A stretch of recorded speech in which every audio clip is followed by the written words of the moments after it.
रोखठोक, बेधडक आणि नेमक्या घडामोडींचा अचूक वेध घेणारं एकमेव विजनरी बातमीपत्र विन टीव्ही मराठी.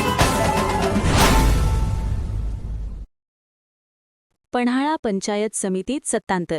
शिवसेनेचे रवींद्र पाटील सभापती, राष्ट्रवादीच्या भारती पाटील उपसभापती.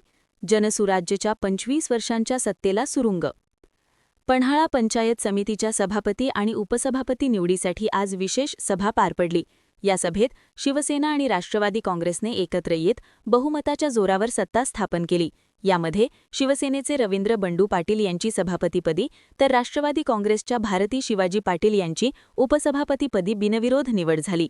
पन्हाळा पंचायत समितीच्या 12 जागांपैकी शिवसेना शिंदे गट 4, राष्ट्रवादी अजित पवार गट 3, जनसुराज्य पक्ष 4 आणि 1 अपक्ष असे बलाबल आहे.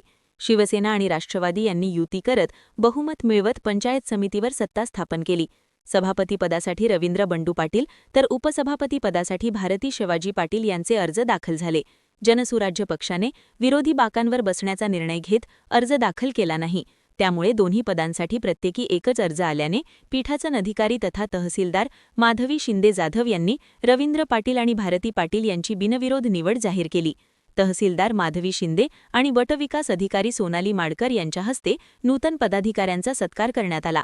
यावेळी गोकुळचे संचालक अजित नरके, राष्ट्रवादीचे जिल्हाध्यक्ष बाबासाहेब पाटील, असुरलेकर जिल्हा परिषद सदस्य जयंत पाटील, भगवान पाटील, पीडी पाटील, शिवाजी सांगळे यांच्यासह अनेक मान्यवर आणि कार्यकर्ते उपस्थित होते.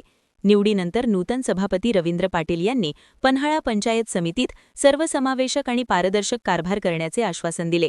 निवड जाहीर होताच कार्यकर्त्यांनी गुलालाची उधळण आणि फटाक्यांची आतषबाजी करत जल्लोष केला.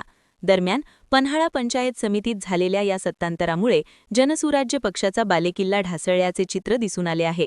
जवळपास 25 वर्षे टिकलेली सत्ता यावेळी संपुष्टात आली असून 1997 पासून असलेली जनसुराज्यची पकड आता सुटली आहे. विन टीव्ही मराठीसाठी पन्हाळा प्रतिनिधी दत्तात्रय बोबडे.